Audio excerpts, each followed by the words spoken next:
meus pecados e graça para fazer com fruto esse tempo de oração. Minha Mãe Imaculada, São José, meu Pai e Senhor, meu anjo da guarda, intercedei por mim.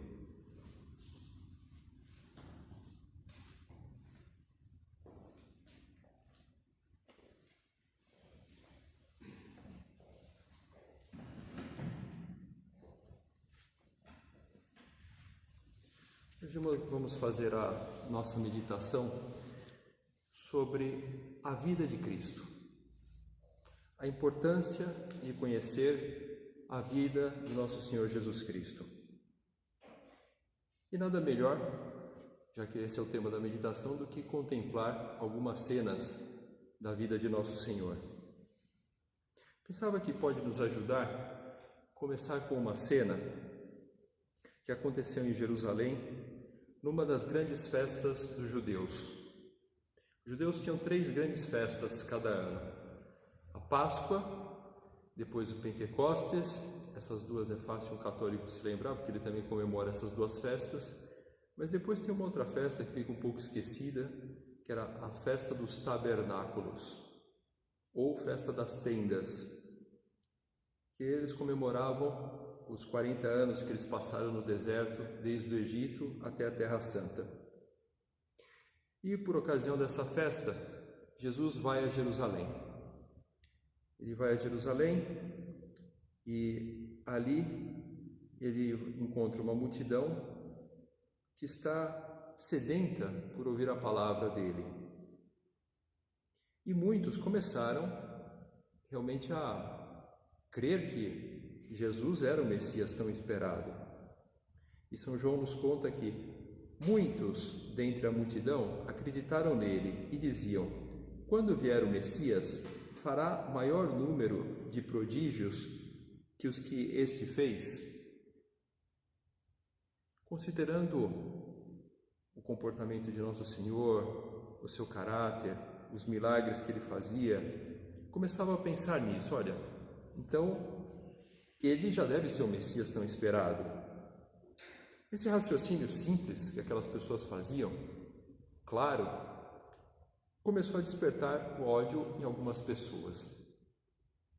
Então entram esses personagens bastante conhecidos nos evangelhos, que são os fariseus. Eram esses judeus que tinham fé, eram zelosos para cumprir todas as leis da religião, mas estavam longe de Deus, tinham um coração duro e começam a fazer críticas a Cristo e duvidar e pensar que ele não é o Messias. E por isso São João nos conta que no último dia da festa, o mais solene, estava Jesus em pé e em alta voz dizia: se alguém tem sede, venha a mim e beba. Quem acredita em mim, como diz a Escritura, do seu interior correrão rios de água viva. Nosso Senhor tinha esse caráter, essa presença. No momento em que ele sabia que era objeto de ódio dos fariseus, São João nos conta que ele estava em pé e falava em alta voz. Quer dizer, não se escondia, dizia realmente o que pensava. Essa é uma cena encantadora do Evangelho, como todas, mas essa tem essa característica especial, onde vemos essa presença, essa coragem de Cristo, que nesse momento difícil, em que é perseguido, ele se expõe abertamente. E realmente é de se pensar que ele agindo dessa maneira, ou esse homem era realmente o Filho de Deus, ou era um louco. Quer dizer, podemos imaginar uma pessoa falando em alta voz pela rua. Às vezes nós vemos em São Paulo, esses loucos aí que começam a fazer pregações em alta voz.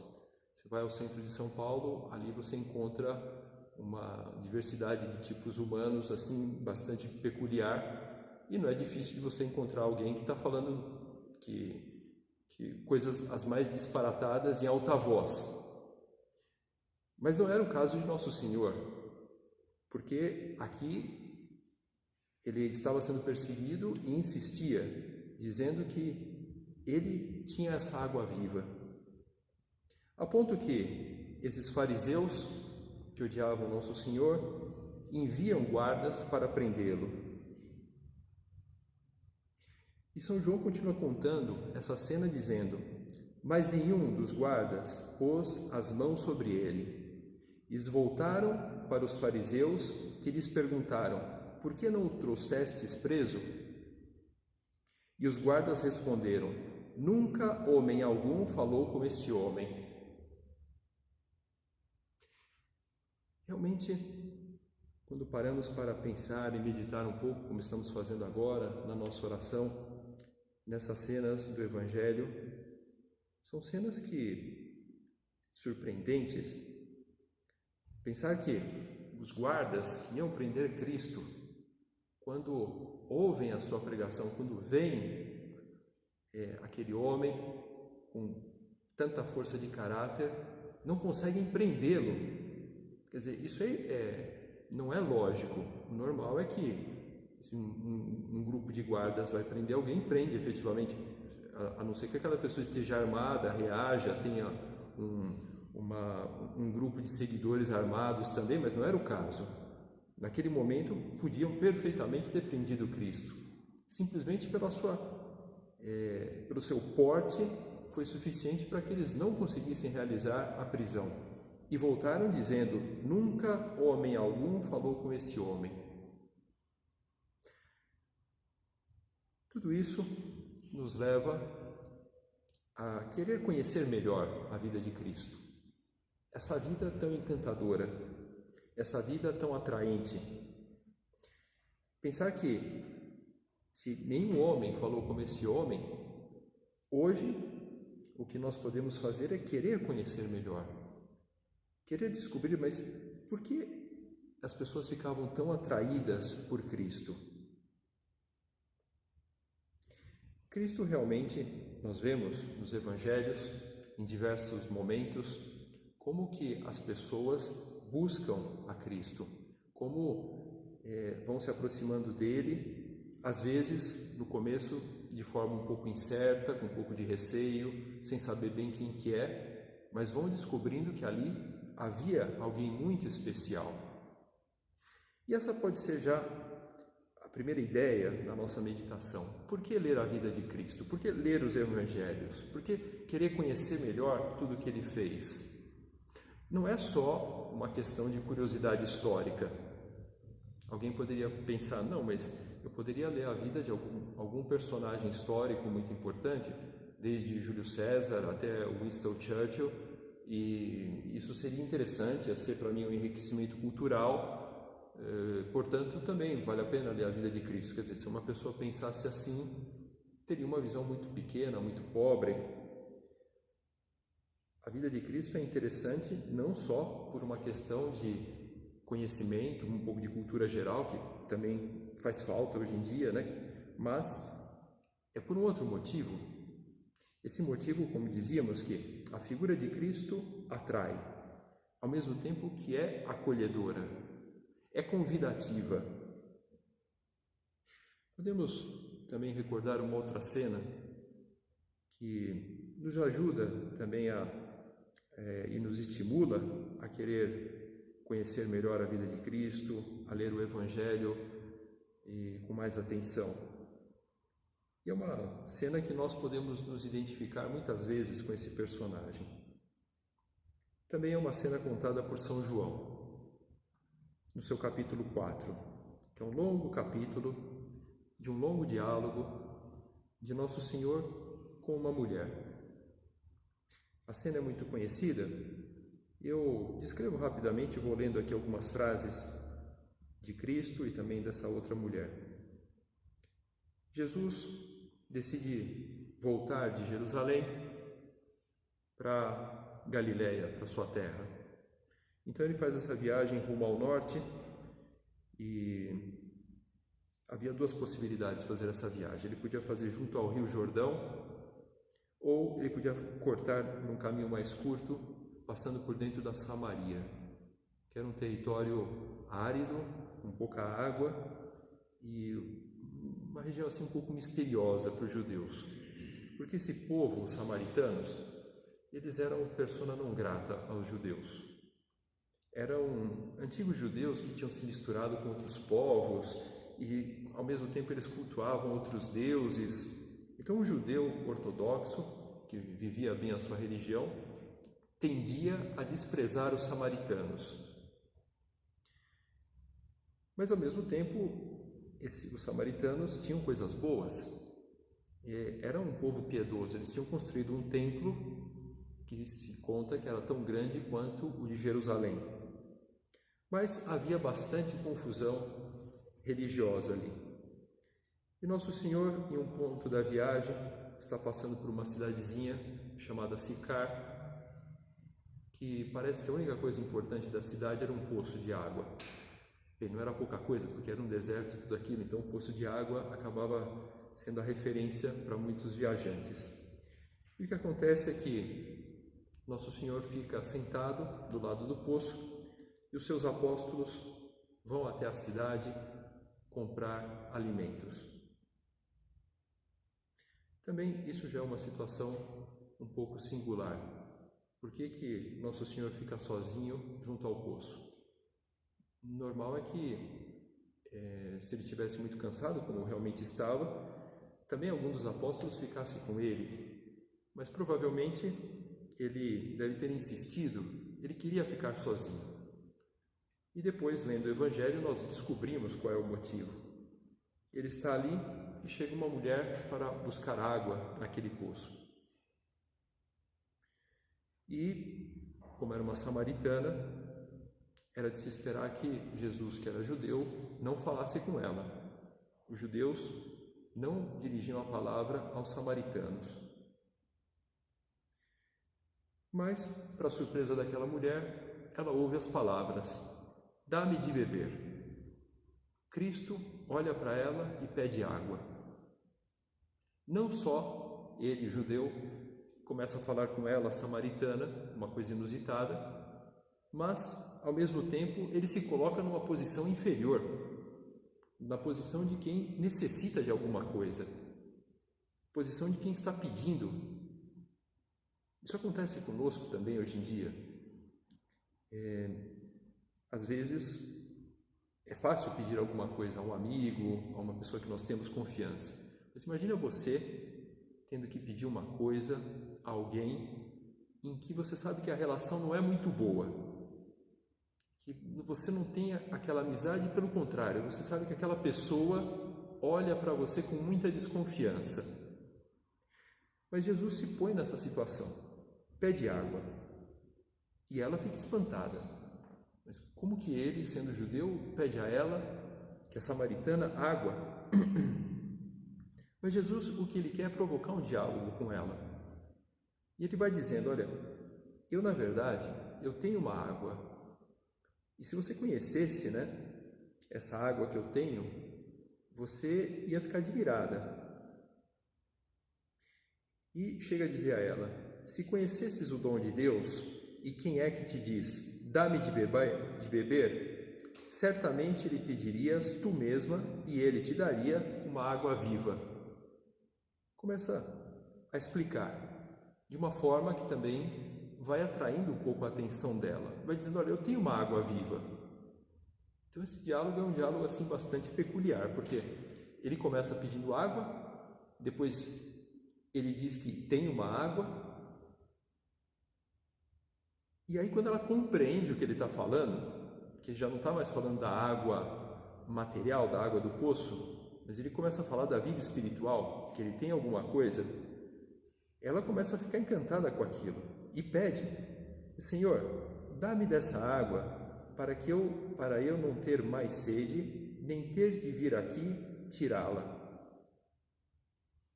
E aí Nosso Senhor já percebeu que ela se interessou, ele ganhou a atenção dela, e é quando ele comenta: vai, chama teu marido e volta aqui. Ao que ela diz: não tenho marido. E Nosso Senhor: tens razão em dizer que não tens marido, tiveste 5 maridos, e o que tens não é teu. Nisto disseste a verdade. Bem, aqui a gente pode ver várias características da personalidade de Cristo. Uma é o bom humor, que mesmo nessa situação toda, ele ainda faz um comentário, não irônico, mas um comentário dizendo, olha, realmente você tem razão, você não tem marido, porque você já está no 5º. Então, naquela situação, que era uma situação assim um pouco moralmente complicada, ele ainda consegue fazer um comentário que revela um certo bom humor. Mas, ao mesmo tempo, nós vemos também que é um comentário que não fere. Ele consegue ser acolhedor. Aquela mulher que realmente estava numa vida de pecado, ela se sente compreendida. E o diálogo continua. E, por fim, essa mulher vai até a cidade e chama as pessoas que estão ali. Vinde e vede um homem que me contou tudo o que tenho feito. Não seria ele, porventura, o Cristo? Prova de que ela não ficou ofendida com Cristo. Pelo contrário, ela se sentiu encantada com tudo aquilo. E não só ela, como depois o Evangelho conta que as pessoas da cidade, os samaritanos que estavam ali, foram, encontraram pessoalmente Cristo e o convidaram para ficar na cidade. E ele ficou ali 2 dias.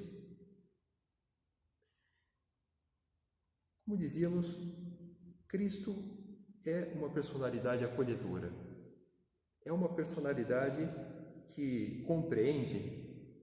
E por isso, se nós conhecemos a vida de Cristo, se nós vamos tendo esse bom hábito de ler o Evangelho, de querer nos aproximar dele, vai acontecer conosco como aconteceu com essa mulher. Nós, no começo, podemos até estar um pouco perdidos de ideias, né? Às vezes, podemos não saber bem quem é Cristo. Podemos formar uma ideia um pouco vaga e um pouco confusa, mas à medida que nos aproximamos dele, uma coisa vamos tendo certeza, que é uma pessoa muito boa, que é uma pessoa da qual vale a pena se aproximar, que é uma pessoa que vale a pena até comunicar, falar para as outras pessoas de Cristo. Tudo isso pode servir para nós como um estímulo, um desejo de conhecer. Podemos até expressar isso na nossa oração, dizendo, Jesus, me ajuda a conhecer melhor a sua vida, me ajuda a conhecer melhor você. Me ajuda a ter você muito presente também na minha vida. Como que nós podemos fazer isso? Como que podemos fazer com que essa boa disposição que nós temos no nosso coração, esse desejo, ele realmente seja um desejo efetivo? E é uma série de coisas simples que se podem fazer. Uma primeira é realmente conhecer a vida de Cristo com propriedade, por assim dizer. Quer dizer, ter um mapa da vida de Cristo.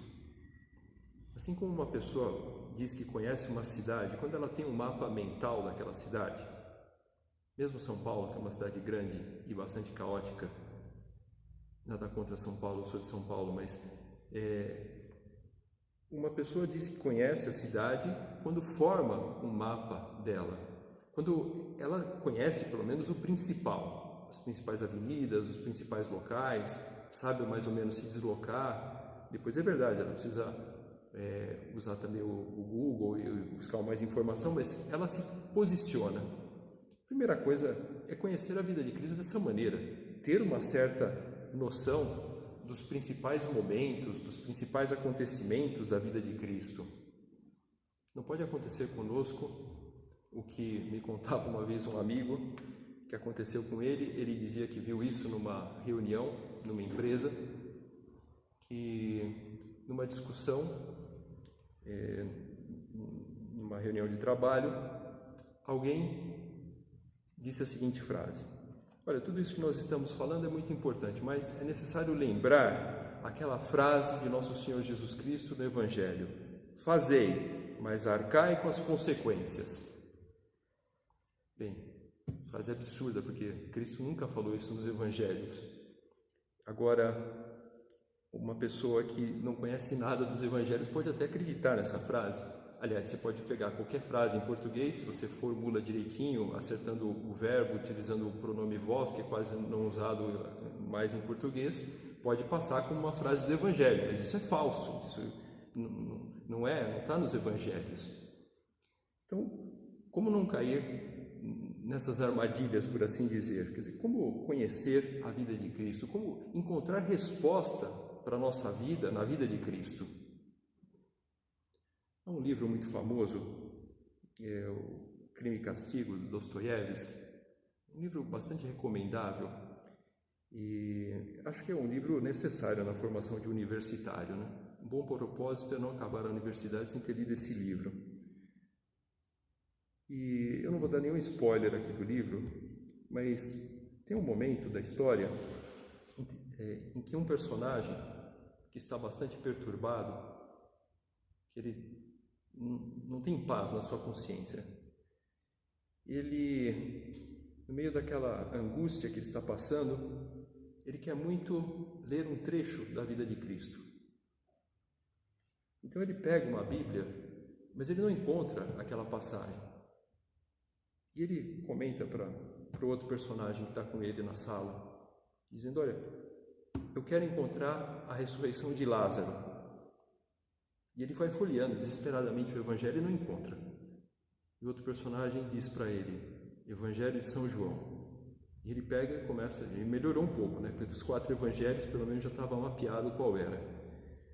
E ele continua procurando, mas não encontra. E esse personagem diz para ele, capítulo 11. E aí ele encontra. Bem, esse pode ser um bom teste para você, né? Você conhece a vida de Cristo dessa maneira? Se você quisesse fazer oração sobre isso, a ressurreição de Lázaro, que é uma cena comovedora do Evangelho, é a única cena do Evangelho em que se conta que Cristo chorou, chegou a chorar por esse amigo.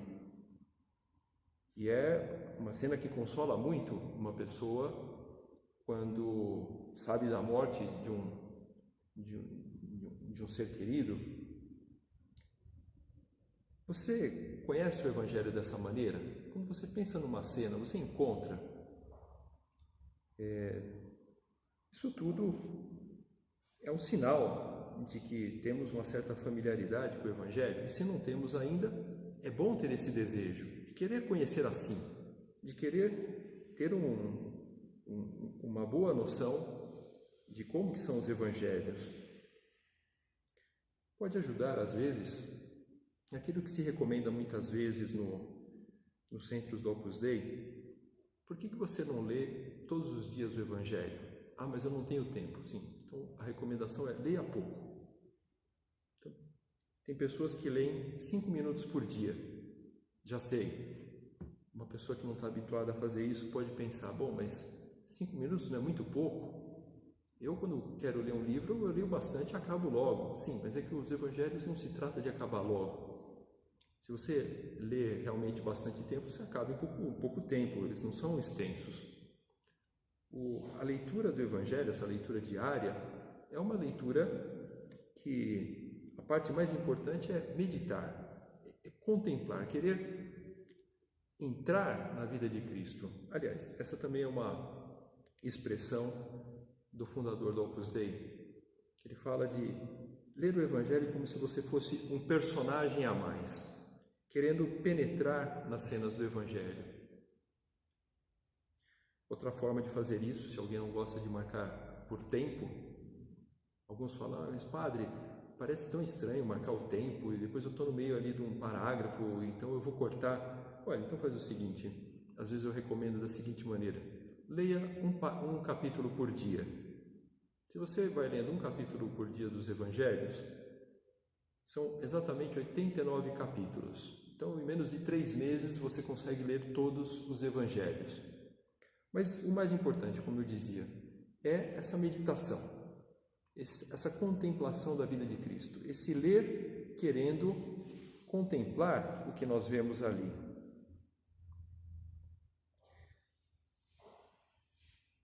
Na vida de Cristo, nós vamos encontrando respostas para os nossos problemas, nós vamos encontrando consolo para que nós buscamos. Muitas vezes, Cristo, ele se apresenta dessa maneira, sem que nós esperássemos. Na nossa vida também acontece isso. E acontecia nos evangelhos também. Uma terceira cena que eu selecionei para essa meditação, creio que ainda temos tempo, e que é uma cena também muito comovedora dos evangelhos. Agora quem nos conta é São Lucas. Como vocês sabem, os evangelhos, eles têm as suas particularidades. E São Lucas, ele é muito terno na descrição de algumas atitudes de Cristo, e especialmente em relação às mulheres. Uma das possíveis explicações que dizem é que provavelmente São Lucas colheu muita informação para fazer o seu evangelho diretamente de Nossa Senhora. E por isso ele dá um destaque todo especial para o elemento feminino no seu evangelho. E a cena que eu queria brevemente comentar é que São Lucas nos conta no seu capítulo 7. Nosso Senhor, ele está entrando numa cidadezinha pequena chamada Naim e encontra um funeral que vai sepultar um rapaz jovem, e ele fica sabendo que esse rapaz é filho único de uma viúva. E evidentemente a mãe está deprimida, triste, chorando. E Jesus se aproxima dela sem que ela peça. É um desses milagres que ele faz sem que a pessoa peça. Muitas vezes ele esperava pedido, e às vezes ele inclusive fazia perguntas para a pessoa, para ver se a pessoa queria mesmo aquilo. E às vezes dava recomendações também, olha, curava um paralítico e dizia, mas se afaste do pecado, porque pode acontecer uma coisa pior com você. E nesse caso, ele se aproxima e não pede explicações e simplesmente diz para ela, não chores. Depois se aproxima do rapaz, cadáver, e diz para ele levantar. E ele se levanta. E São Lucas conclui dizendo que e o entregou à sua mãe. Foi um dos grandes milagres da vida de Cristo. Sem dúvida, os maiores milagres foram as ressurreições de mortos, que foram 3. Falávamos já de passagem de uma, que é essa, e depois ainda a ressurreição de Lázaro e de uma menina.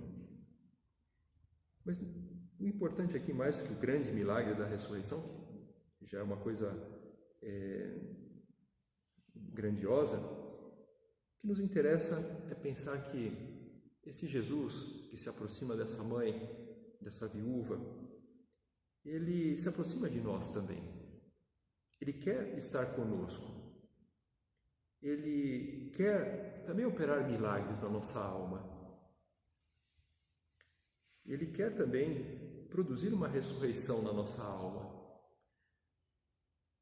O pecado é sempre uma imagem da morte, sempre provoca morte na nossa alma. E ele se aproxima de nós com esse desejo de nos ressuscitar, de nos curar das nossas doenças espirituais.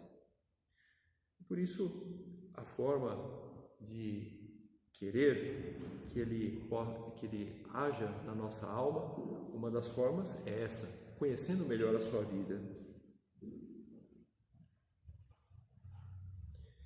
Podemos concluir agora pedindo à nossa Mãe Santa Maria, ela que conhecia tão bem a vida do seu filho, desde o momento da sua concepção, quando disse